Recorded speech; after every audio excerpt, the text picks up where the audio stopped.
pessoal, tudo bem? Meu nome é Márcio Graff, sou engenheiro civil e o assunto é gabarito. É uma estrutura de madeira construída temporariamente em volta do local onde será a futura obra. Em regiões do Brasil, o gabarito é conhecido como tabeira. Mas qual é a finalidade de um gabarito? A sua função é a delocação da construção, ou seja, possibilitar a passagem das medidas do projeto para o terreno. Através dele serão demarcados os recuos, as estacas, paredes, pilares e outras partes da edificação.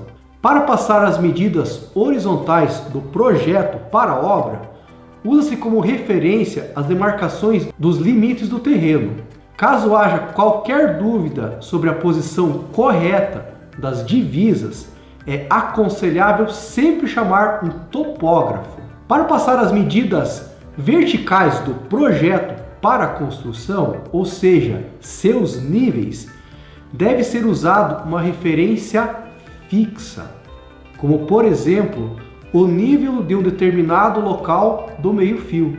Quais são as partes que compõem um gabarito? O gabarito é composto geralmente de caibros de 6 por 6 ou 8 por 8 centímetros que são cravados firmemente no solo, na vertical.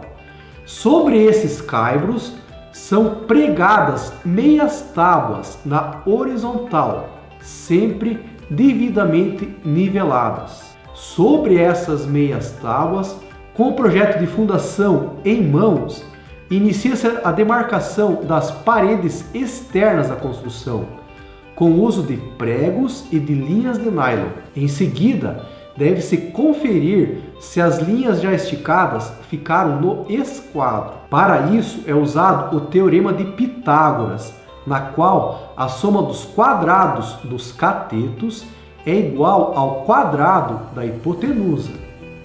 Calma, vou explicar melhor. Apesar dos termos de engenharia e matemática soarem um pouco estranho para quem não é da área, não é tão complicado assim.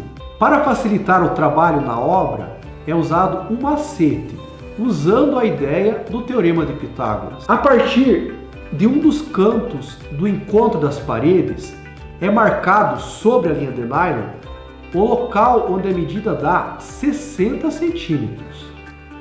Novamente se volta para o canto de encontro das paredes e se demarca na linha de nylon, agora na outra direção, onde se dá a medida de 80 centímetros.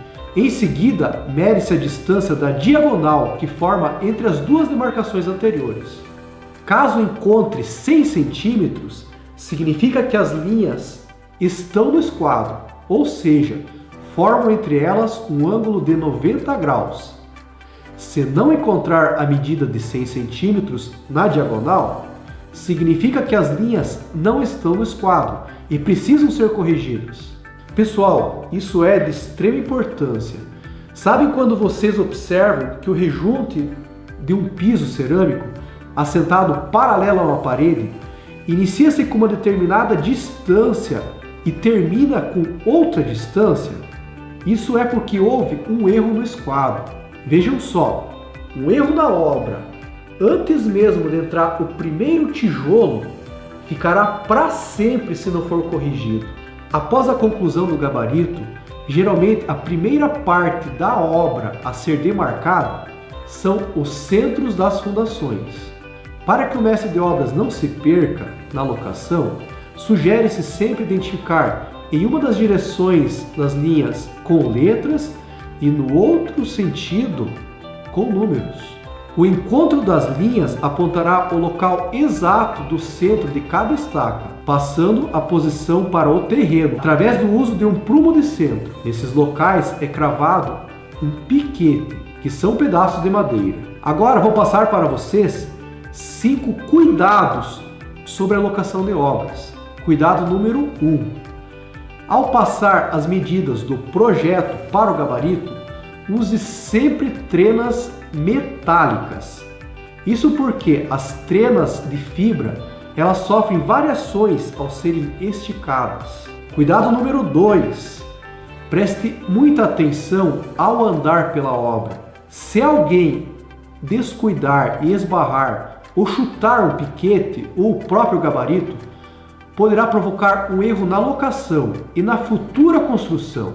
E como eu já disse, um erro poderá ficar para sempre na obra. Cuidado número 3. Quando os níveis forem verificados com mangueira de nível, tenha muito cuidado para que não tenha bolha de ar na mesma. Caso isso aconteça, haverá um erro na locação de níveis, ou seja, nas medidas verticais. Cuidado número 4. Na hora da locação, use sempre medidas acumuladas. Mas para que isso? Quando são feitas medidas parciais, os pequenos erros se tornam cumulativos, dando muita diferença nas medidas finais. Cuidado número 5. Após a demarcação, faça sempre a conferência das medidas, porém no sentido inverso das demarcações. Ou seja, a conferência deve ser iniciada no local onde foi concluída a demarcação, em direção ao local onde a demarcação foi iniciada. É isso aí, pessoal! Gabarito construído e usado corretamente evita erros, gerando economia, e proporciona acertos, gerando satisfação ao proprietário da obra. Desejo a vocês uma boa obra e até mais!